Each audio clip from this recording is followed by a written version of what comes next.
Tem uma outra pergunta assim. Quanto tempo a vacina para abelhas deve ser feita? Como saber se melhorei e não corro mais risco? Olha, a vacina, como toda imunoterapia, ela tem um tempo mínimo de 3 anos e um tempo máximo de 5 anos. Mas toda imunoterapia também, se, por exemplo, é um paciente difícil controle, é um paciente que respondeu muito bem à imunoterapia, é um paciente que tentou desmamar a imunoterapia, mas ele retornou ao estado clínico atual, é muito comum isso em asma eosinofílica principalmente, aquelas asmas de difícil controle, alérgicas e eosinofílicas. Você tenta tirar a imunoterapia, o paciente piora, o paciente estava ótimo na imunoterapia. Então, assim, a imunoterapia pode ser até utilizada o resto da vida, uma dose de manutenção.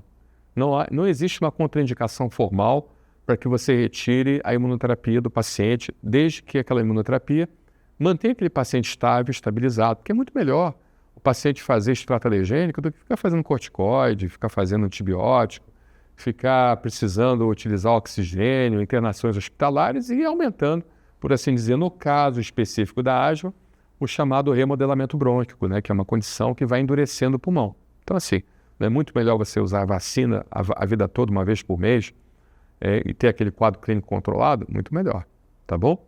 Mas eu acabei me perdendo aqui. Então, a gente está falando em específico a vacina de abelha. Então, são 3 a 5 anos, dependendo do risco do paciente, né? E a gente pode manter até um período maior.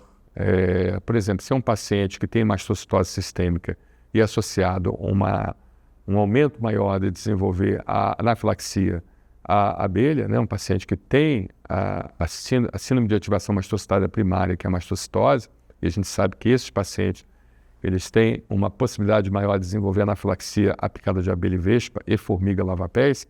Então a gente pode manter a imunoterapia dessensibilizante durante um bom período, sem nenhum risco assim para o paciente, tá bom? Agora, a única forma, aí você pergunta, como saber se melhorei e não corro mais risco? A única forma realmente da gente saber se você melhorou e não corre mais risco é o teste de provocação, né? A dosagem da IgE pode ser que a IgE continue alta, e até mais alta do que basalmente, porque a gente sabe que o que melhora na imunoterapia é a produção de linfócitos reguladores, a produção do anticorpo bloqueador da classe IgG4, e a IgE é um marcador que pode ser que não melhore nunca, entendeu? Então, clinicamente, o que importa é justamente melhorar a clínica, esse paciente foi picado e desenvolveu uma reação. Então, você tem que fazer o teste de provocação. O teste de provocação, bem na verdade, se ele for feito pelo médico, não tem como nós fazemos aqui no Brasil. Você vai ter que pegar um avião e ir para a Europa, porque na Europa eles fazem um exame chamado Sting Challenge, né, onde você corta as asinhas do inseto, você coloca o inseto num copo, né, e coloca o copo então em cima do braço do paciente, alguma outra parte do paciente, espera o inseto picar. Esse é o procedimento, chamado Sting Challenge, tá? Aqui no Brasil, a Agência Nacional de Vigilância Sanitária proibiu esse procedimento. Eu também sou a favor de proibir, tá? Pessoalmente, eu acho que não tem cabimento, né, a gente fazer um procedimento desse, né, e é um procedimento assim muito arcaico, né? Acredito que a gente consiga coisas mais modernas no futuro. Mas se o paciente realmente quiser fazer e tiver condições financeiras, tem que se consultar com um alergista na Europa e lá fazer o tratamento. Nesse período, sem saber se o paciente por acaso não foi picado por um inseto himenóptero, não teve a chance de ser picado por um inseto himenóptero, né? A gente sempre recomenda, né, como medida adicional, a utilização do autoinjetor de adrenalina. Portar o autoinjetor de adrenalina junto com ele sempre. Se existe a dúvida, sempre portar um injetor de alta adrenalina. Agora, estatisticamente, para himenópteros, principalmente para vespas, né, você tem um índice de melhora de 95%. Então, a chance do paciente desenvolver alergia, reação colateral à vespa é muito pequena quando ele usa a imunoterapia, porque a imunoterapia bem utilizada, bem aplicada, da forma como deve ser aplicada, ela tem um índice de resolução de acima de 95%. Tá bom? Muito obrigado pela sua pergunta.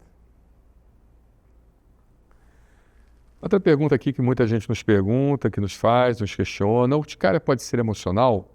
O estresse e a ansiedade podem ser causas da urticária? Olha, você sabe que o que leva à urticária é o extravasamento de histamina e outros mediadores inflamatórios pelo mastócito e basófilos. E se a gente olhar microscopicamente a estrutura de um mastócito, ele tem um monte, uma montoeira de receptores, uma montoeira. Tem receptor para para hormônio, ele tem receptor para próprio IgE, tem receptor para IgG, tem receptor para as catecolaminas, né? No caso, as substâncias que são liberadas devido a um estresse emocional pela suprarrenal. E esse receptor em específico, o MRGPRX2, é um receptor específico para a catecolamina, MRGPRX2.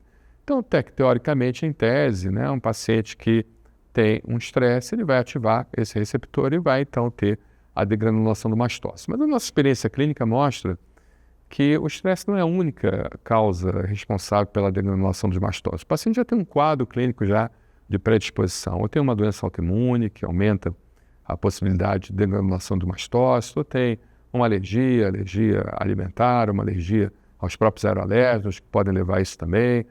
Ou seja, o paciente tem algum problema que leva à degranulação do mastócito e acaba essa ativação do MRGPRX2 sendo somente um cofator para o aparecimento da doença, tá? Eu nunca vi um paciente que, de certa forma, tenha uma urticária somente por causa do estresse, tá? Eu nunca vi. A gente sempre investigando, a gente acaba encontrando alguma coisa, tá? Assim, até porque, entenda, uma coisa importante a gente dizer aqui. Às vezes você pega um paciente com urticária e você começa a investigar ele, você começa a entender, né, o que está acontecendo na vida daquele paciente. Só fazendo um pequeno resumo, né, para que alguns colegas aqui, às vezes até da área, possam entender meu ponto de vista e possam dizer, poxa, Marcelo está tendo uma fala aqui muito controversa. Né? Não é controversa, não. As urticárias, elas são divididas em dois tipos. A urticária aguda, com até 6 semanas, e a urticária crônica, com mais 6 semanas. A urticária aguda, por assim dizer, ela é mais causada por intoxicação alimentar. A maioria das vezes é por viroses, mesmo, vírus, infecções de vírus, né? Eventualmente infecções bacterianas, né? Você pode ter também uma hipersensibilidade a medicamentos. É o que mais causa a urticária aguda. A urticária com mais 6 semanas, a urticária crônica, ela é subdividida em mais 3 tipos. Idiopática, sem causa definida. Aí a gente vai falar um pouquinho sobre essa questão da idiopática. Urticária crônica espontânea e urticária crônica induzida. Induzida por frio, calor, vibração, pressão, tato, temperatura, estresse e tudo mais, né? Todas essas situações. E a urticária crônica espontânea é subdividida em mais 3 tipos, né? A crônica espontânea alérgica, autoalérgica e autoimune. Muito bem. Mas o que a gente tem percebido e tem sido corroborado muito em relação aos estudos científicos que têm sido demonstrados é que um paciente que é taxado de uma urticária crônica idiopática, você investiga tudo, mas investiga tudo mesmo, entendeu? Você investiga arcada dentária, você investiga próstata, né? Sabe que eu tenho pegado muito paciente com prostatite urticária, homens.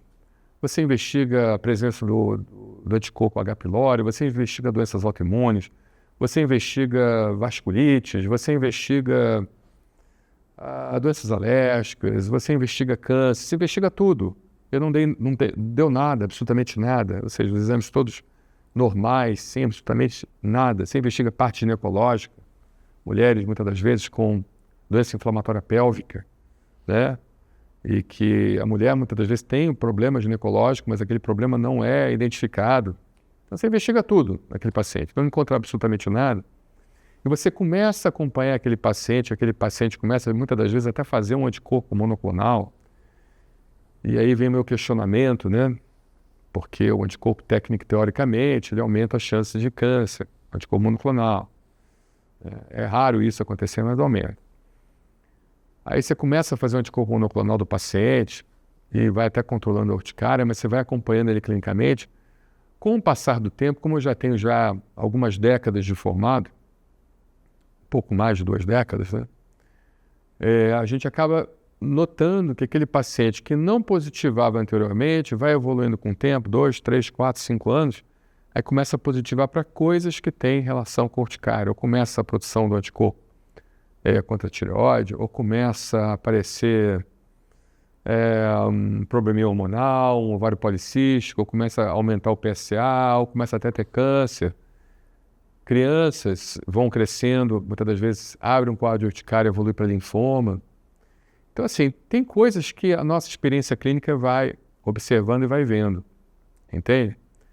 Então, parece que esse quadro aí de urticária idiopática, urticária sem causa definida, urticária muitas das vezes associada ao anticorpo, ao receptor MRGPRX2, que é o anticorpo para catecolaminas, né, que é o anticorpo para adrenalina. Essas urticárias, com o passar do tempo, elas vão sendo mais bem resolvidas em termos de etiologia para o quadro clínico, a gente acaba identificando exatamente o que estaria causando aquilo com mais precisão, entendeu? Então é muito difícil a gente falar urticária emocional, é só fazer isso, fazer aquilo. É importante você fazer meditação, é importante atividade física, tudo aquilo que diminua o estresse emocional, esquecer das coisas, até porque o estresse emocional, ele mexe com outras situações também, mexe com hormônios, mexe com a produção do cortisol, mexe com um monte de coisa, entendeu?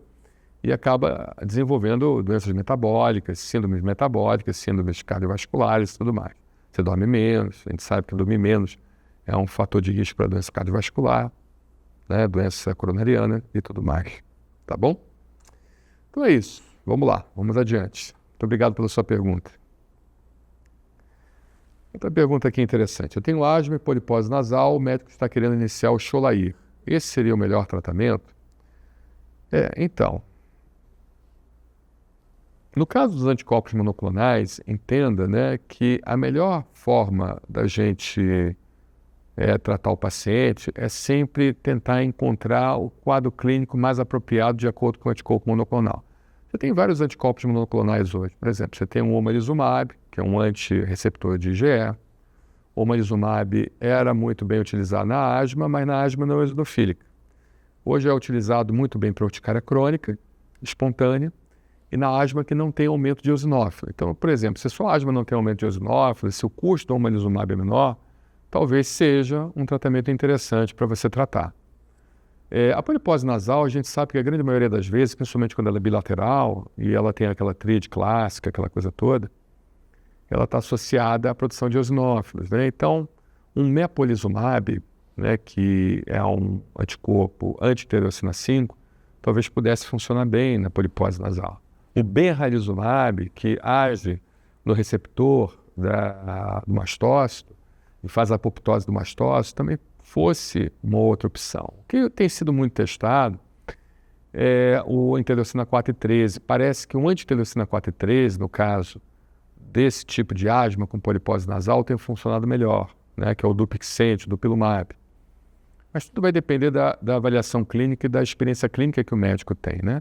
Então, nesse caso, né, o que seria indicado seria o mepolizumab, o anti-interleucina 5, o antirreceptor de interleucina 5, que é o benralizumab, e talvez o Dupixent do Dupilumab. Parece que o Dupixent do Dupilumab hoje está sendo mais utilizado em relação a isso. Mas nunca esquecer que pode ser que você tenha doença respiratória exacerbada por anti-inflamatórios, que antigamente era conhecida como doença respiratória exacerbada por aspirina. Pode ser que você tenha isso.